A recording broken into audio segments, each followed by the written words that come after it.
أعوذ بالله من الشيطان الرجيم. بسم الله الرحمن الرحيم. الحمد لله وبه نستعين عليه التكلان. الحمد لله على الآلاء والشكر له على النعماء إله العبد والسماء، والصلاة والسلام على إمام الأنبياء وسيد الأولياء سيدنا ونبينا محمد وعلى آله وأصحابه البررة الأتقياء والتابعين لهم بإحسان إلى يوم الجزاء. أما بعد، السلام عليكم ورحمة الله وبركاته. mune wa Allah godiya cikin ikonsa da amincewarsa da kuma kaddarawarsa ne ya ƙara kaddarsa domin cikin wannan yammaci mai albarka.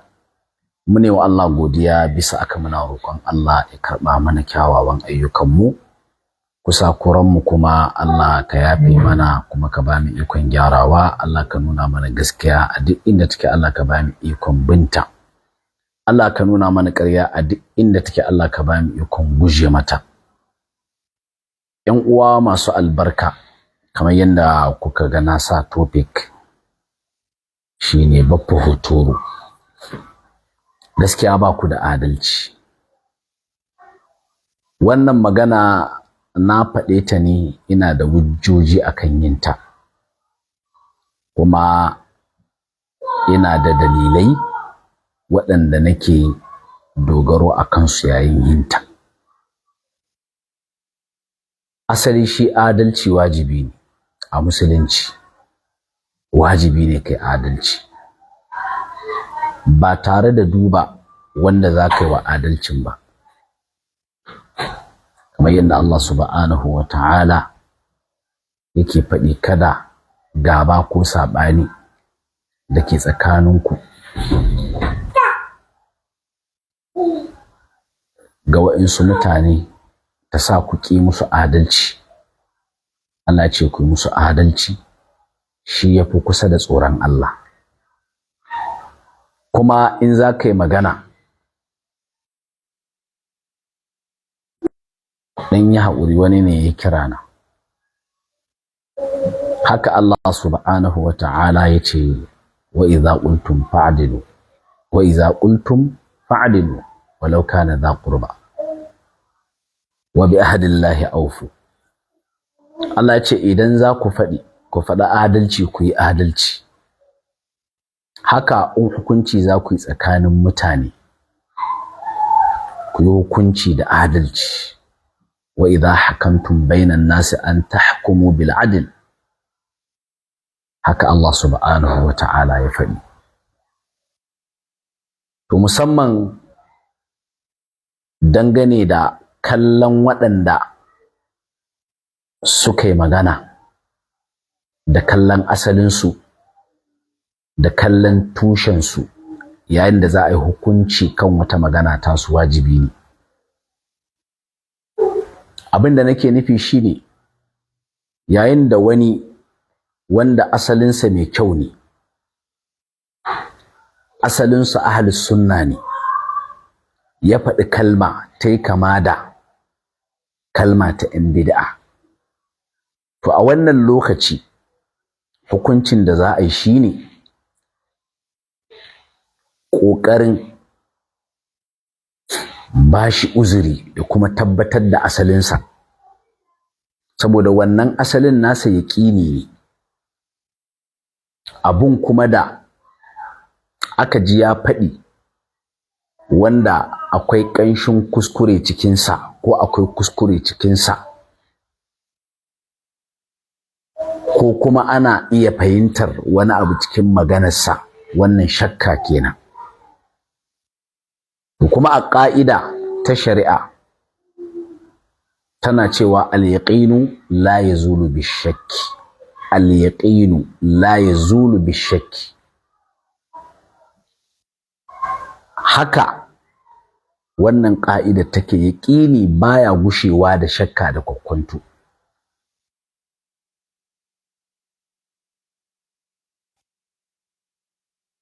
In ma yayi kuskure, to mu'amalar da za a yi masa na wannan kuskuren nasa ba irin mu'amala ne da yake kama da wanda barna ya zo tabbatarwa ba. Ma'ana abin da nake nufi, wannan ahlus sunna ne yayi magana, sai ya kuskure ya ba daidai ba, wancan kuma ɗan bid'a ne ya faɗi magana sai ya zo ya kuskure, to wannan ahli sunna in dai sunnarsa ta tabbata tun asali za a ce ajizanci ne ya kama shi na ɗan adam, saboda shi ɗin ba ma'asumi ba ne. Da haka ba wannan kuskuren ya zo tabbatarwa ba wannan ba daidan ya zo tabbatarwa ba, a'a daidai ya nufata sai ya kuskure. Ai da yawa akwai wanda ke nufin alkhairi amma ba lallai ya riske alkhairin ba, amma wanda yake ɗan bid'a asalatan shi ɗan bid'a ne, to daman bid'a barna ce, barna ya zo kuma tabbatarwa, to da haka shi ba shi da wani alama na kyautatawa, ba shi da wani alama na ba da hanzari, na ba da uzuri, saɓanin wancan wanda yake shi ahlus sunna. Duk bayanan nan dai kamar yadda na faɗi cewa wajibi ne in za a yi magana game da mutane a yi magana da adalci, shari'a ce, kamar yadda Sheikhul Islam Ibn Taymiyyah cikin Majmu'ul Fatawa ya faɗi, yace wal kalamu fin nasi yajibu an yakuna bi ilmin wa adlin. Yace wal kalamu fin nas, magana game da mutane yace yajibu yana wajaba an yakuna ya kasance bi ilmin da ilimi ne, wa adlin da kuma adalci. Wannan ƙa'ida ce shar'iyya, kuma adalcin nan fa koda akan masoyinka ne yayi ba daidai ba, koda a kan maƙiyinka ne yayi daidai, dole ka tabbatar da wannan shine shari'a. Abin da yasa duk nake wannan gabatarwar na tafi kan topic direct, Baffa Hotoro yanda kuke mu'amalantar ƴan uwanku ahlus sunna, wallahi duk wanda ya ƙi gaya muku gaskiya to wallahi ya zalunce ku. Idan ahlus sunna yayi magana yanda kuke ƙoƙarin zaluntarsa gurin yin martani, yanda kuke ƙoƙarin ƙaga masa wani abu da ƙila tunaninsa ma bai zo kai ba, hankalinsa ma ba a nan yake ba, kuma ƙila ya fito ya ce ga yanda yake nufi ku ce a'a, to sai naga kuma kash. Shi yasa duk lokacin da baka tsaya kan aqida tatacciya, kan fahimta na aqida tatacciya ba, to dole fagauniya kawai za ka yi ta yi. Nan bai kamata ka yi guluwi ba, dole ka yi. Nan bai kamata ka yi taqsiri ba, dole ka yi, ka yi jafa'i dole. Kamar yadda al-Imam Ibn al-Qayyim ya faɗi ne, babu wani umarni da Allah subhanahu wa ta'ala ya yi cikin umarce-umarce na Allah face shi shedan yana da wata hanya da yake karkatar da bayi ga barin bin umarnin Allah din nan. Imma dai ya sa ka wuce iyaka, imma kuma ya sa ma kasala, ka yi taqsiri, ka gaza, ba za ka kai nan wajen ba. Ita kuma shari'a so take ka tsaya a tsakiya. Shi yasa zaka ga aqida ta musulunci aqida ce wasatiyya, wa kadhalika ja'alnakum ummatan wasata. Haka aqida ta ahlus sunna wal jama'a aqida ce wasatiyya, tsaka tsaki, ba a guluwi ba a jafa'i, tsayawa ake a tsakiya. Shi yasa ahlus sunna suka bambanta da khawarij, saboda khawarij sun yi guluwi inda bai kamata su yi guluwi ba, su kuma murji'a sai suka yi taqsiri wanda a tsakiya ya kamata a tsaya, kuma a tsakiya ahlus sunna wal jama'a suka tsayu. Duk bayanan nan ina bayani ne saboda kusancewa lallai fahimtar manhaji wata kyauta ce daga Allah. Karanta manhaji daban yake da fahimtar manhaji, fahimtar da'awa daban yake da karanta da'awa. Daidai nan a gurguje ƴan uwa, duk abin da ya ɗebo ni ne wannan doguwar gabatarwar shine akwai saɓani tsakanin su Baffa Hotoro da wa'ansu ƴan uwa cikin ahlus sunna. Akwai saɓani dangane da mas'ala ta al-inkarul alani, dangane da yi wa shugaba inkari ƙarar a fili a bayyane. Su Baffa Hotoro sun ba ta matsayi, sun ba ta girma, sun ba ta ƙarfi, sun sa ta a cikin asali,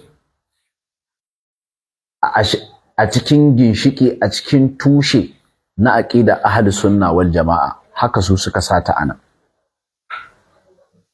A lokacin da kuma waɗansu 'yan uwa suke duba cewa a'a, ƙarfin da su Baffa Hotoro suka bata bai kamata su bata wannan ƙarfin ba, saboda zantukan Annabi Muhammad sallallahu alaihi wasallam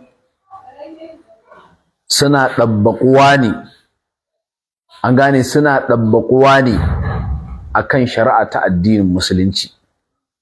Da haka to in aka zo wani tsari wanda ba na musulunci ba, to dole a yi mura'atul ahwal, dole.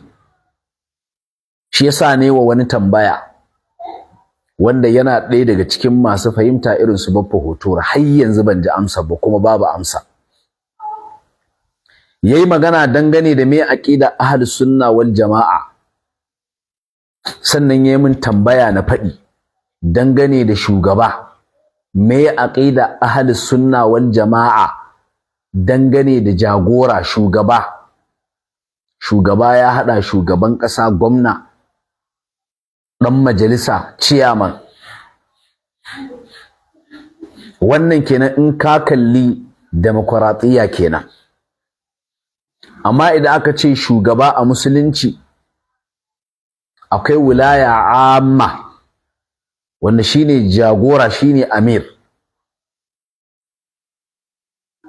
To sai mun tambaya me aqida ahlus sunna wal jama'a game da shi wannan amir din, shi wannan imam din.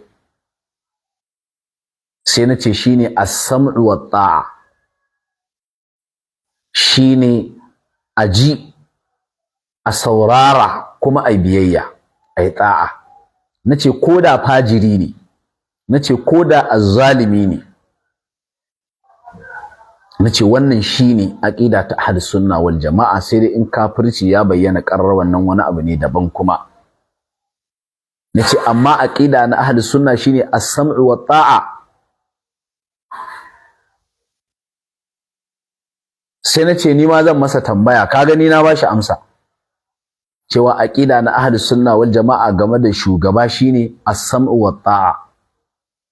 Nace koda zai zalunce ka, ya dake ka, ya ci dukiyarka, nace dole kai masa ta'a. Haka hadisai suka tabbatar da wannan. Sai nace amma da Allah ni ma zan ma tambaya. Sai nace da Allah, faɗin manzon Allah sallallahu alaihi wasallama, wannan maganar tasa na wajabcin bin shugaba, da Allah manzon Allah yana magana ne akan tsarin shugabanci na demokratiya, ko kuma yana magana ne akan tsari na addinin musulunci, shari'ar Allah? Sai ya kasa bani amsa. Nai ya bani amsa, ya kasa. Kaga amsar a bayyana take, manzo Allah yana magana ne saboda shi da shari'a yazo, shari'a kuma aka aiko shi da ita. Thumma ja'alnaka ala shari'atin min al-amri fattabi'ha. Da haka duk zantukansa in yayi game da abin da ya shafi addini, zamantakewa, shi rayuwarsa gaba daya madubi ce. laqad kana lakum fi rasulillahi uswatun hasanatun liman kana yarju Allah wal yawmal akhir wa dhakara Allah kathira wa in tuti'uhu tahtadu man yuti'ir rasul faqad ata'a Allah ya ayyuhalladhina amanu ati'u Allah wa ati'ur rasul wa la tubtilu a'malakum. Shi manzon Allah shine ƙuduwa, shi ake kallo ayi koyi. Kaga ka in ya faɗi magana, addini ne, musulunci ne, shi yazo tabbatarwa. Sai nace to wannan magana tasa da ya faɗi, da Allah wannan maganar yana yin ta ne akan tsari na wannan demokratiya?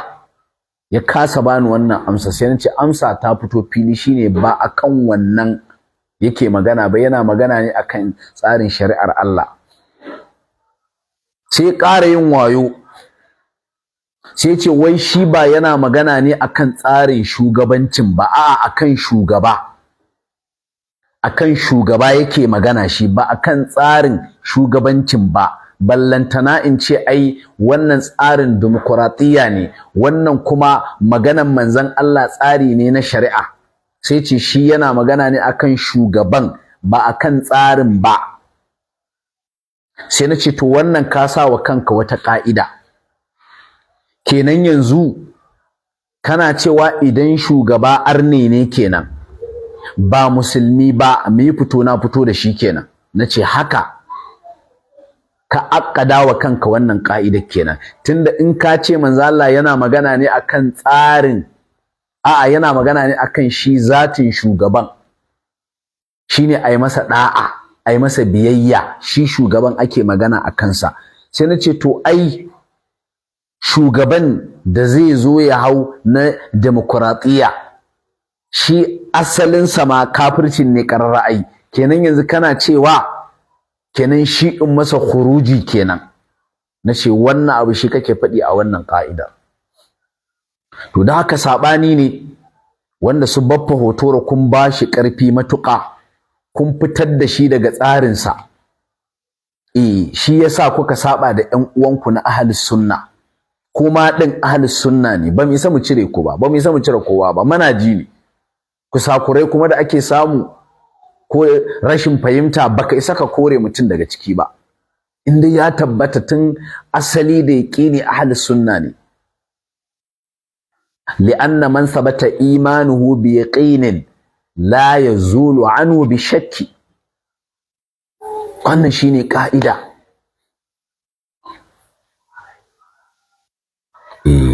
Za a yi istishabul asli ne, ko da a ce ahlus sunna ne ya faɗi wani abu sai aka ji bid'a ne ko kuskure ne, sai a yi baqa'u ma kana ala ma kana.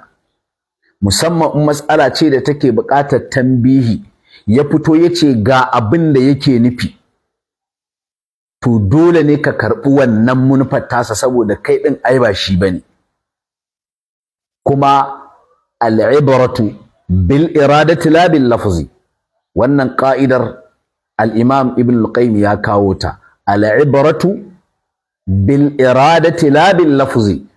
Ibra, izina, abin da ake lura da shi, ake amfani da shi shine al-irada, manufa. Manufa me kake nufi, ba wai lafazin da ka furta ba. Idan za a ce lafazin da ka furta da shi ake yi ma hukunci, to da wannan da Annabi sallallahu alaihi wasallama ya bamu labari, wanda yayi tafiya da guzurinsa da abincinsa da abin shansa da dabbarsa suka ɓace, sannan har ya kashingida, ya fidda rai, ya fitar da tsammani, ya kashingida, sai gashi yana ɗaga kansa, wannan dabbar da abincinsa da abin shansa da guzurinsa gata a tsaye. Yayi kuskure saboda tsananin farin ciki, manufarsa ya gode wa Allah, sai ce Allahumma anta abdi wa ana rabbuka. Manzo Allah ya ce yayi kuskure saboda tsananin farin ciki, saboda me? Al-ibratu bil iradati la bil lafzi. Abinda ake izina da shi shine menene manufarka. Al-umuru bil maqasid. Al-umuru bil maqasid. Innamal a'malu bin niyyat. Kuma wai ba ina cewa a ajiye lafazi bane, a'a, ba ka a duba lafazi, ba haka nake cewa ba fa. Saboda wa'annan alfaz din wasa'il ne ila al-maqasid, da su ne muke amfani da su gurin ɗaura aure, da haka ba a hofantar da su ne muke amfani gurin cinikayya, kasiya nasiya, na baka aure na karɓa. Kaga dole ba a wance kali da su. Amma yayin da mutum aka yi masa istifsar ko aka yi masa tambayi, ya ce ga abin da yake nufi, za a ɗauki abin da ya faɗi ne. Wannan shine ƙa'ida ta ilimi, ba za a ƙaƙaba masa wani abu ba. To amma adalcin da su Baffa Hotoro ba sa yi shine, wani abu ma tunaninka bai zo ba sai su ƙaƙaba ma. Kuma musamman wannan mas'ala wacce suka ɗauke ta suka ba ta ƙarfi, suka mayar da ita mas'ala ta aqdiyya, wanda kuma in ka lura ta ɗibiƙin abin a yanayi shine waɗanda suke da jayayya da su kan al-inkarul alani suka samu saɓani. Su suna ganin ai ba ma tsarin musulunci bane ma duka, su kuma su Bafotor suna ganin tsarin musulunci ne duka. Da haka koda shugabana demokuraɗiyya ne, wannan hadisin dole a yi amfani da shi a kansa. Waɗansu kuma suna ganin a'a, tunda dai manzon Allah da shari'a ya zo, duk wannan shi ya janyo musu wannan sa. Kaga fahimtar yanda za a yi tanzilul mas'alati fil waqi' ne. Tanzilul mas'alati fil waqi' shine inda sabanin yake, wanda kuma amrun ne ijtihadi, shine ka'ida ta ilimi, amma sai suka sauka daga nan suka faɗaɗa ta suka ƙarfafa ta. To yanzu in kai ku abin har ya zo suna ƙoƙarin kare shugaba ya furta wata kalma, yanzu ƙoƙari suke yi sai sun kare wannan kalmar da wannan shugaban ya furta. Wani shugaba na demokuraɗiyya ya furta wani kalma, ƙoƙari suke yi suna ta bashi kariya su Baffa Hotoro. Abin takaici kuma lokacin da in malami ne yayi, ba yanda za a yi ma su yi masa uzuri. Kai in ya fito ma ya ce ga abin da yake nufi, su ce a'a sai sun ƙaƙaba masa ba kaza yayi. Amma a wannan lokaci kuma the same time kuma gashi suna ƙoƙarin kare wani shugaba wanda shi alaƙar da suke da wannan shugaban bata kai alaƙar su ga wa'ancan malama ahlus sunna ba. Tunda in ka bibiya shi shugaban ba lalle bane akan tafarkin sunna yake, wa'ancan kuma akan tafarkin sunna suke. Shi daman ai in ya faɗi abu, ai daman ana tsammanin zai faɗi ai. Yanzu tsaya ku bari in sa muku kuji. Nace to wannan rashin tsayuwa akan ƙa'idodi na karatu shi ya kai ku Baffa Hotoro zuwa ga faɗawa cikin wannan abu. Kaga yanzu kun bar kare ainihin tsarin shugabanci, yanzu shugaban kuke karewa. Sannan abin da ni nake faɗi shikenan, in dai yanzu za ku kare shugaba ya faɗi kalma wanda waɗansu suna ganin ba daidai bane ya faɗi, kuna ƙoƙarin ku kare shi, to in ya sauka shikenan kun daina kare shi kenan?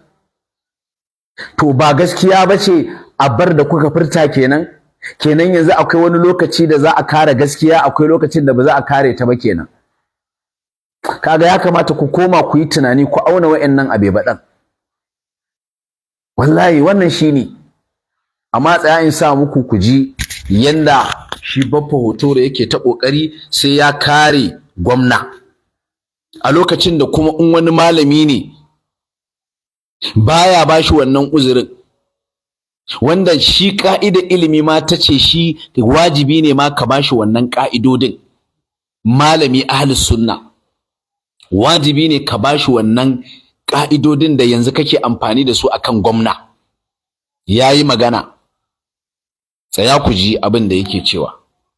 Amma hasali gwamnan jihar Niger ba da mu ahlus sunna masu karanto jawahirul ma'ani, masu karanta jawahirul rasail, littattafan Inyas da Tijjani, mu bayyana cewa salatul fati bai da alaka da addinin musulunci.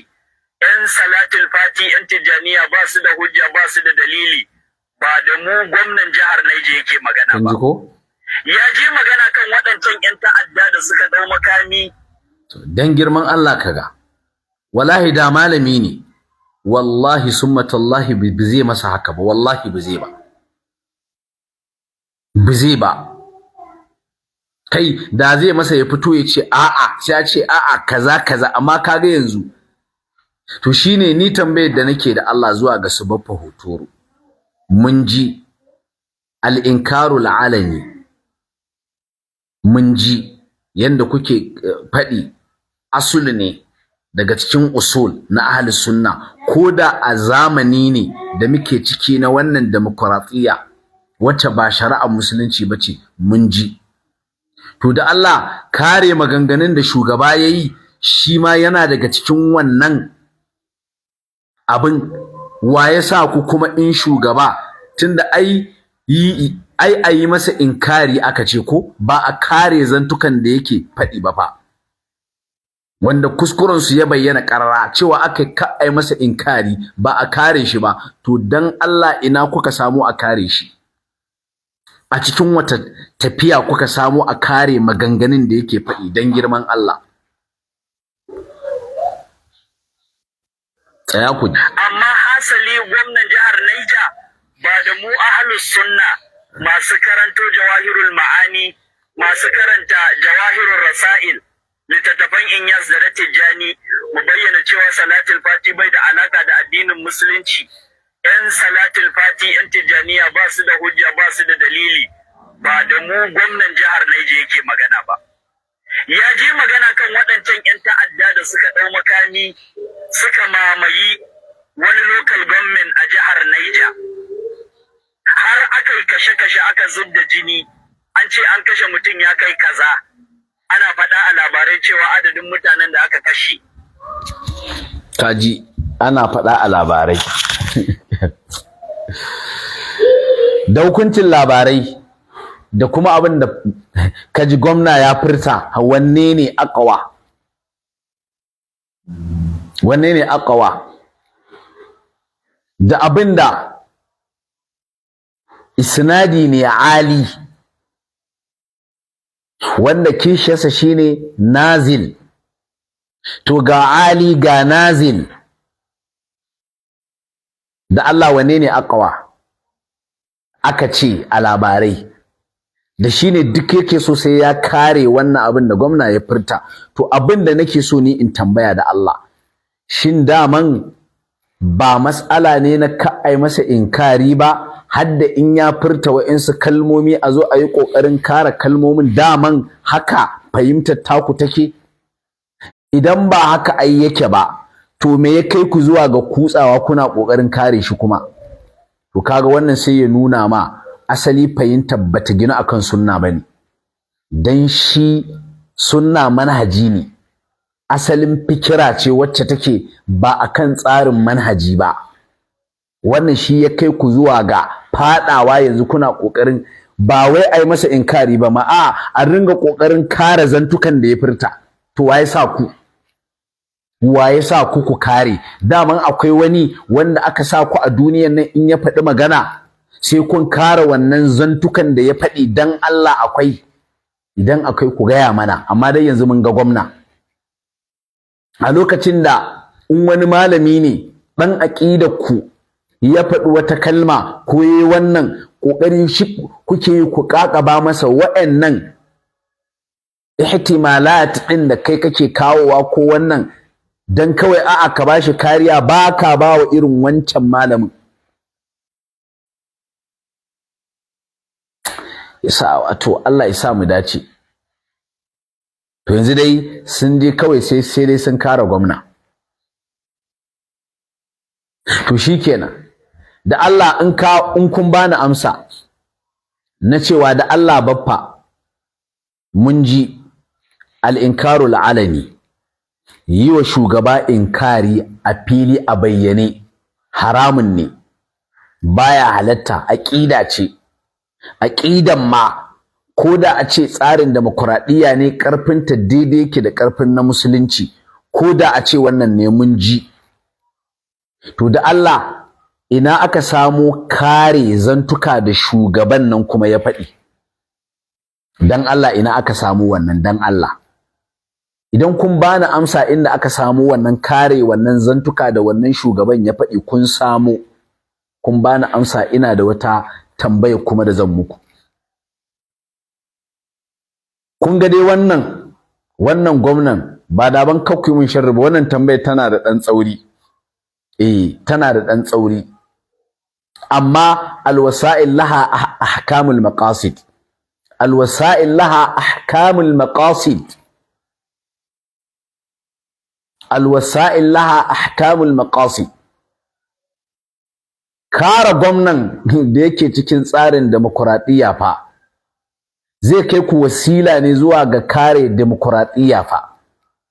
To daga nan sai a yi muku hukunci da cewa ku demokratiya a wajen ku ba larura ce ta kai ku cikin ta ba. A'a, ku ba larura ce ta kai ku ba. Dan kare muradu na gwamna na demokradiyya zai tuntsira ku, zai bayi zuwa ga kare demokradiyyar karan kanta. To daman shi tsari irin na demokradiyya idan ya zo muku ku ahlus sunna, in ya zo muku ku musulmai, daman bashi kariya aka ce ku yi ko a'a cin mushe ne. Cin mushe ne, larura ne, kuma ad-daruratu tuqaddaru bi qadariha. Ad-daruratu tuqaddaru bi qadariha. Yasa wato abin naku gaskiya yana bani mamaki. Wallahi yana ban mamaki. To kaga wannan zai kai ku zuwa ga kare demokradiyya. Wanda yanzu ba ku da nassi. Yaya ma wai a ce wai ba ku da nassi gurin kare demokradiyya, saboda kare muradun wani wanda yake jagoranci karkashin wannan demokradiyyar zai bayi wasila ne zuwa ga kare demokradiyya din karan kanta. Tunda ai a cikinta yake shugabanta, tunda ai a cikinta ya samu matsayin ma da har kuka ganshi cewa to ku din sai kun kare shi. Tunda ai ba rajulun adi bane, ba rajulun adi bane ai.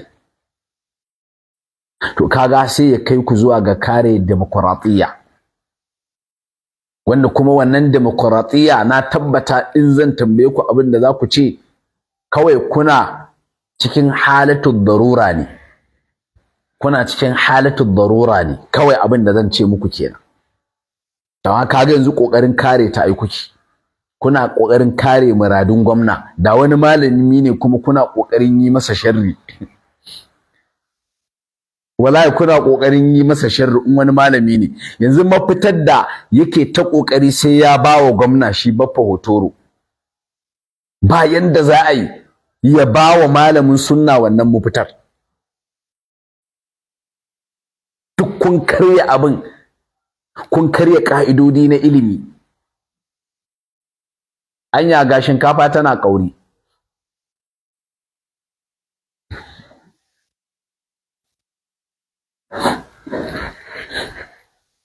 Wallahi abin akwai ban takeici.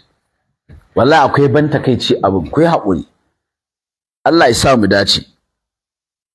To gashi dai yana ta kokarin sai ya kare gwamna. Sai sa number 1. Asali gwamnan jihar Niger ba da mu ahlus sunna masu karanto jawahirul ma'ani, masu karanta jawahirul rasail, littattafan Inyas da na Tijjani, mu bayyana cewa salatul fati bai da alaka da addinin musulunci.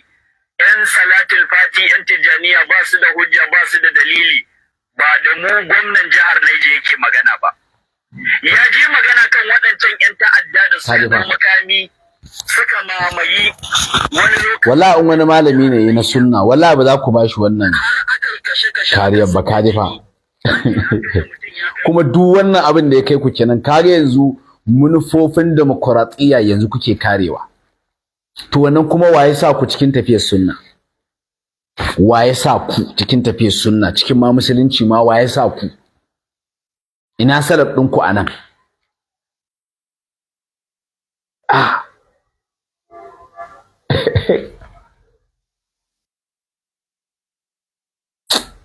Allah ya kyauta. A lokacin kuma da aka rasa ku gurin irin wannan adalcin ga mutanen da suke da alaƙa da ku a musulunci, suke da alaƙa da ku a aƙida, ko ahlus sunna ne, su ma ahlus sunna ne. Aka rasa ku gurin yi musu wannan adalcin, kuma yanzu an same ku wajen kare gwamna da muradin demokradiyya. Shine ana ce to in ya sauka shikenan, in yi magana ba za ku kare ba in ya sauka. To dama akwai wani lokaci da ake kare gaskiya, akwai lokacin da ba a kare ta. Duk wani abu da ya kamata ku ringa sawa a hankalinku, tunaninku yana baku. Shi yasa duk lokacin da zaka kutsa cikin wata mas'ala, dole ka yi tasawuri na wannan mas'ala fa kafin ka kutsa. wannan shine amfanin ilimin, dan ya kasance ma haske, ya kasance ma fitila, ba sai ka kutsa kawai ka fita can ka bulla can kana ta wannan kana ta fagauniya. A'a, nahnu nasta'iddu lil bala'i qabla huqu'ihi, nahnu nasta'iddu lil bala'i qabla huqu'ihi. Dole kai isti'dadi, dole kai tasawurin abin kafin ka shiga ciki, kai magana a ciki, kai hukunci a ciki, saboda al-hukmu 'ala shay'i far'un an tasawwuri. In ma kana buƙatar tambaya a wajen waɗansu kafin ka fito kai magana akai, fasalu ahlaz zikri in kuntum la ta'lamuna, in tana ta'alliqi da wani fannin daga cikin funun. Amma kwata-kwata ba haka bane. Wallahi zamu ta haskawa, fatan mu dai duk abin da zamu Allah ya sa mu yi dan Allah, kuma Allah ya sa a fahimci sakon mu, Allah ya sa a fahimci sakon mu. Ba burgewa bane sai ka zo ka tada hazo, ka zo ka faɗi sako an kasa fahimtar sakon, ka rikitar da al'umma. Ko kuma ga wata magana ka faɗe ta gaskiya ce, ka ba da ƙofa da makiya Allah ga 'yan bid'a sun rike ta tana ta lilo a sama, sun hana al'umman manzon Allah fahimtar wannan gaskiyar, fahimtar wannan saƙon. To tunda ka san akwai su anan, to wajibi ne ma ka zo ka faɗi zancen ka ya tafi straight, duk da yake kuma mun sani cewa duk yanda ka kai wa tsayawa ka tsara ka kyautata sai sun ce nan ai kaza, amma kai dai fattaqullaha mastata'tum. Iyawarka fa'atu minhu, wannan shine. Allah ya kyauta. To dai yanzu dai kaga yanzu wasila ne zuwa ga kare demokradiya kuma. Allah ya kyauta, ga number waya nan nasa, gashi ba fotore yana ta bayani. Amma hasali gwamnan jihar Niger ba da mu ahlus sunna masu karanto jawahirul ma'ani, masu karanta jawahirul rasail, littattafan Inyas da na Tijjani, mu bayyana cewa salatul fati bai da alaka da addinin musulunci. 'Yan salatul fati 'yan Tijjaniya ba su da hujja, ba su da dalili. Allah ya kyauta kai. Assalamu alaikum kai jama'a. Wa alaikum assalam wa rahmatullahi wa barakatuh. Sheikh, barka dai, ya gida, kai ma kana cikin 'yan kare 'yan demokradiyyar ne? Ai ni abun ne ya bani mamaki. Ni ta ranar nan da na ji wato shi abun da mafoto da yake faɗa akan wannan dakta. Abun ya daure mun kai, to sai dai kuma abun gaskiya ni damun tun da na riga na san halin mutane irin wayannan mutane ne wanda suke da interest ko kuma matsorata, matsabar tsoro shi yake sa suke irin wannan abun. Ba wani zancen magana addini, kamar yadda ka faɗa malam, in magana addini ne, mai addini ya kamata ka ba wannan kariyar. To amma mai addini ahlus sunna wanda kai kanka ka riga ka san tun kafin ka fara kiran kanka ma wai za ka fara karatu, malamin ne yake mai sunna hidima. Babu wanda ya taɓa fitowa ko da sunan wasa ya ce wannan malamin ga aibin shi, duk da dai yana da aibin amma Allah ya ɓoye aibin ba a gani ba, saboda aiki da yake wa sunna. Amma kai ka zo mutumin nan yayi magana, ta jima magana da yin ta wannan magana, ka je ka kwakulo ta, ka ji ta, ka fito da ita, ka ce gashi. Mutumin nan ya fito ya ce shi ya hadda girmama ka, ya kira sunan ka ya ce dan uwa malam baffa kaza, ya fito ya magana ya bayani. Amma gobe sai ka ƙara fitowa, sai ka canza yare, sai ka koma larabci, ka zazzage shi, ka ci mutuncin shi. Masu jin larabci suka fito suka yi bayani, kai ko yau kuma gashi gwamna ya fito, duk duniya duk mai jin Hausa in ya ji wannan magana ya san inda ya dosa, saboda idan ko kai baka san inda ya dosa ba, reaction din mutane, reacting yanda mutane wanda suka ji maganganun nan yanda suka yi react, kai ka san dole ka fahimci inda ya dosa. Inda yan bidiya murna suka rinka yi, ahlus sunna kuma ba wanda bai fito ya mushi raddi ba, babu, ni ban ga mutum ɗaya ba wanda bai fito ya mushi raddi ba. Amma kai ka koma ka fito ai magana kana cewa ba da ku yake ba, ba da ahlus sunna yake ba, masu karanta jawahirin ma'ani masu cewa kaza da kaza da kaza da kaza. Sai dai kuma abin mamaki mu ba mu ji ka ce wannan gwamna shine ya faɗa maka wannan maganar ba. Ba mu ji ka ce gwamna, ka kira gwamna ya maka wannan bayanin ba. Kai kawai kanka ne sai ka zauna sai kai magana sai ka kare shi, ka kunkune ka kare shi ka bari haka. To mutane ba wawaye bane. Kowa ya san abin da kuke ciki. Malam Baffa Hotoro, wannan magana da kai akwai kuskure a cikin ta sosai. Kokarinka ka kare wannan mutum shi wannan gwamna. Gwamnan nan kuma ni na ga akwai wani zama da suka yi, musan asalin abin da suka tattauna ba, amma tabbas a wannan zaman an fahimtar da shi abin da yi ba daidai ba ne. Saboda malamin da ya rufe da addu'a wannan zaman bai yi salatul fati a gurin ba. Wallahi malam bai yi salatul fati a gurin ba, salatul Ibrahim ya yi. To ka gani Baffa Hotoro, mutane ba wawaye ba ne. Ƙoƙarin ku kafa kanku ku rusa kowa. Kowa ba ahlus sunna ba ne. Ku ne kai ahlus sunna. Yanzu aka ga mai gidan sunnan mai kwano ba zai zo yi magana akan wannan, zai zo ya kara daure mu wancan mutumin gindi. Wannan ba daidai ba ne. Mutane ba wawaye ba ne.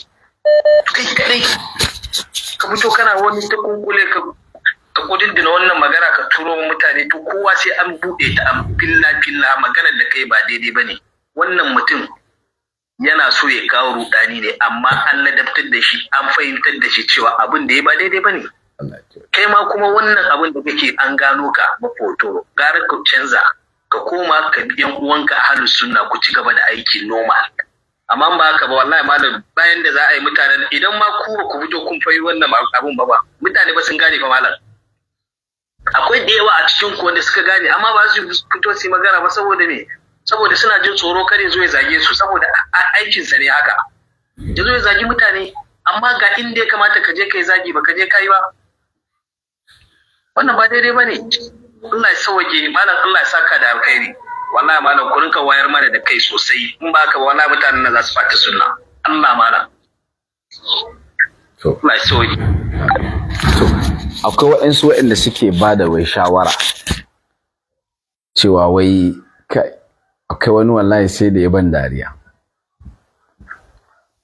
Na ce ai in ka ga na fito ina cewa kaza ahlus sunna kaza, na ce ai manzo Allah ne ya ce man marra aminkum munkaran falyughayyirhu bi yadihi fa in lam yastati' fa bi lisanihi fa in lam yastati' fa bi qalbihi wa dhalika adhafu al-iman.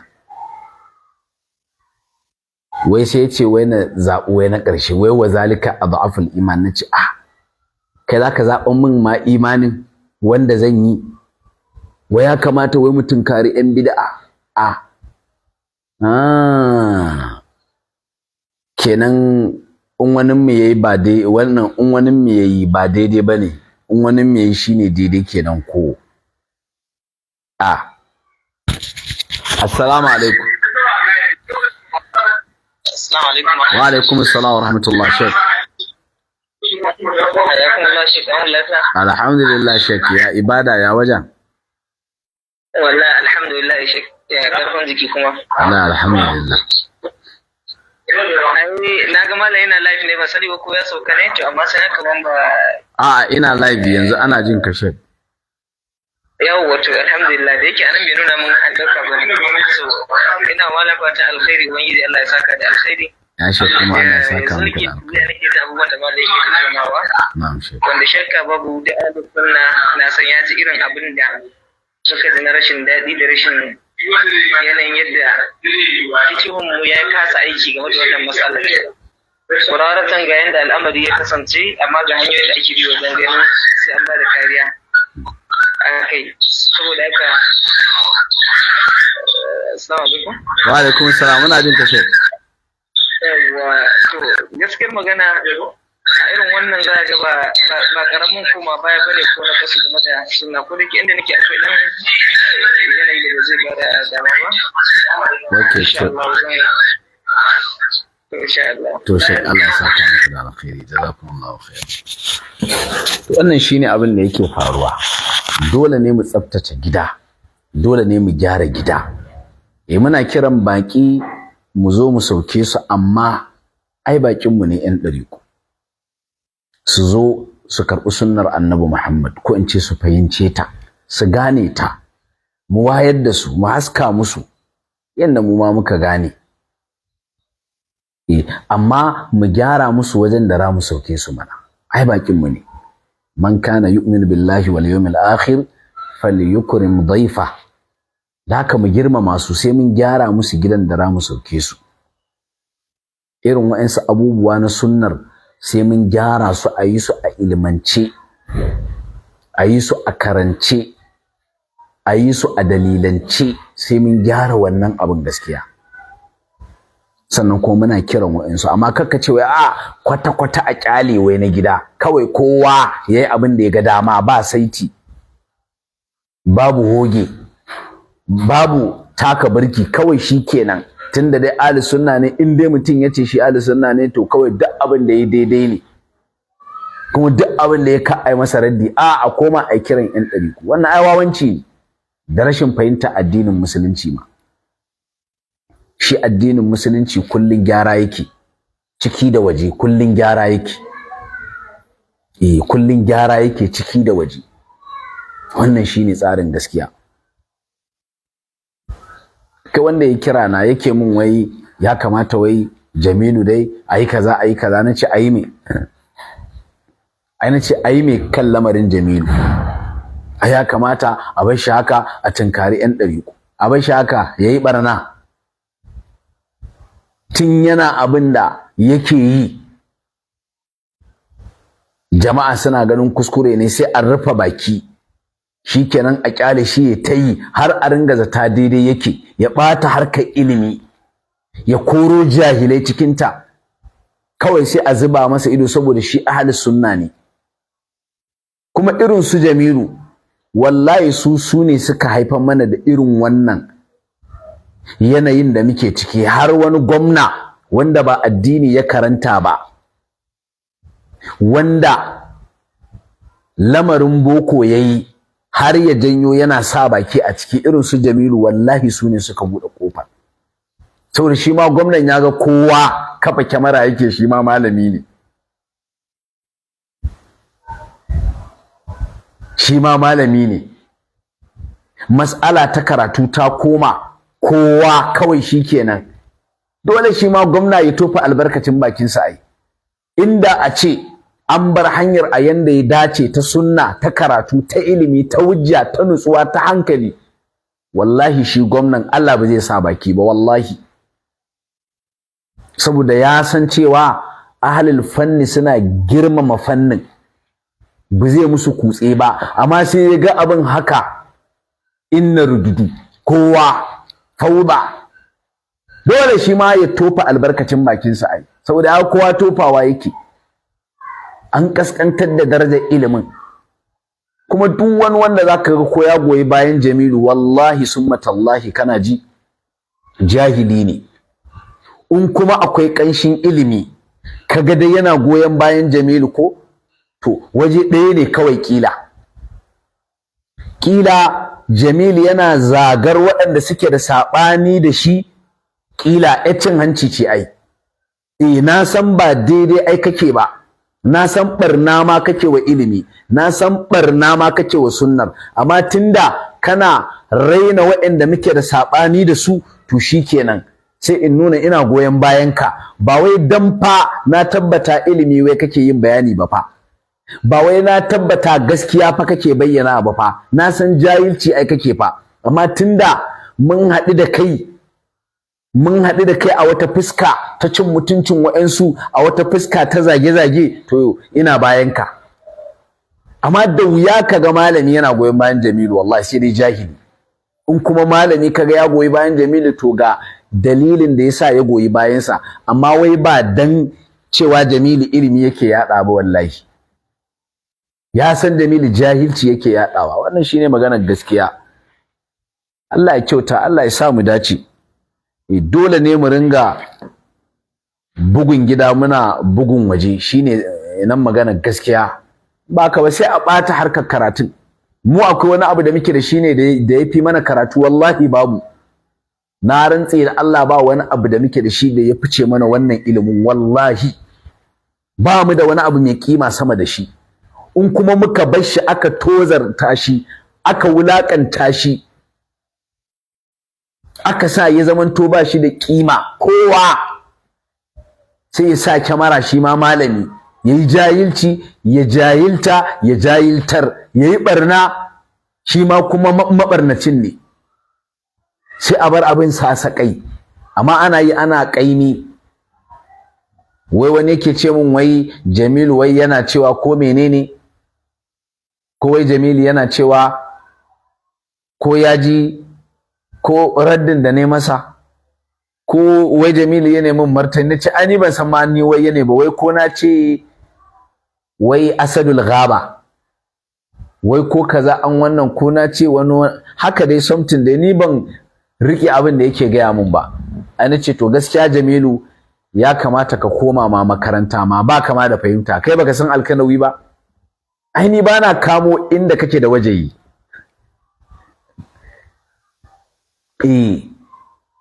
Bana kamo inda yake da wajeyi, kake da wajeyin da zaka kama. Ni ai bana kamo nan, agara nake kamawa ni. Kila ko gani zai yi ko a peji wani yayi posting, amma ni na furta. Kuma in nawa yake so yayi raddi, da Allah ku kai wa Jamilu gashi. Wannan Asadul Ghaba din ko Usudul Ghaba, wannan ni ba nan ne ni na kamo ba, ni ba ni na hango ka ba, wa'ansu ne suka hango ka anan. Amma in ni kake so na hango ka, to ga bidiyon da ni na yanko na dora a wannan pejin na Alkanawi. Abin da kake cewa a cikin wannan bidiyon shine wai idan kuma hadisi ya zamanto ba munjabir bane, ka duba fa, ba munjabir bane hadisi, kace in ya zamanto ba munjabir bane, kace wai ana amfani da shi wai a falala ko a wannan. Ni nan ne ni na kamo, nace wannan jahilci ne. Munjabir din ma baka sani ba. In kace hadisi ghairul munjabir da'ifun jiddan kenan, la yataqawwa abadan bi ghairihi, la yataqawwa, ghairul munjabir kenan.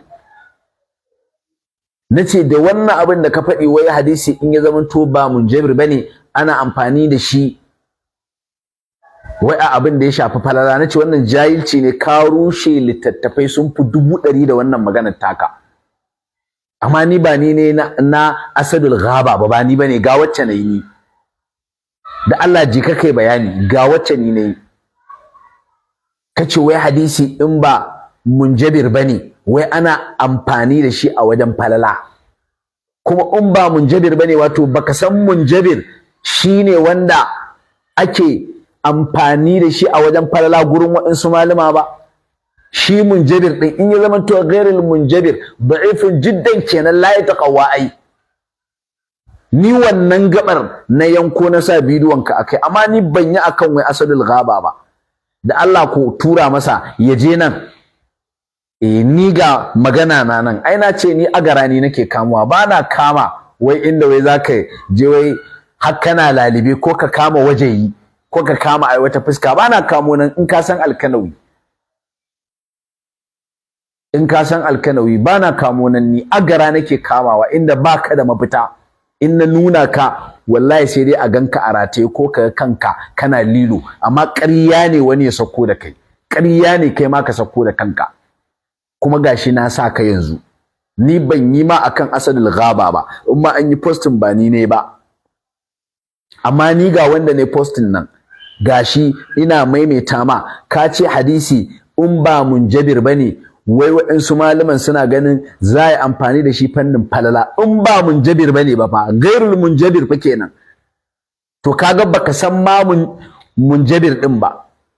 Ai hadisi al-munjabir, al-hadith al-munjabir shine wanda waɗansu malaman suke ganin cewa a iya amfani da shi a wajen falala haka suka sa waɗansu shurut ka gane amma in aka ce ba munjabir ba shi to da'ifun jiddan kenan la ya taqawwa ai nace da wannan magana ta karusa littattafai sun fi 100 wallahi ni nan na kamo da Allah ku tura masa ya bada amsa amma na asal gaba ni ba ni ya ba amsa ba Allah ya kyauta Allah ya sa mu dace dole sai mu nemi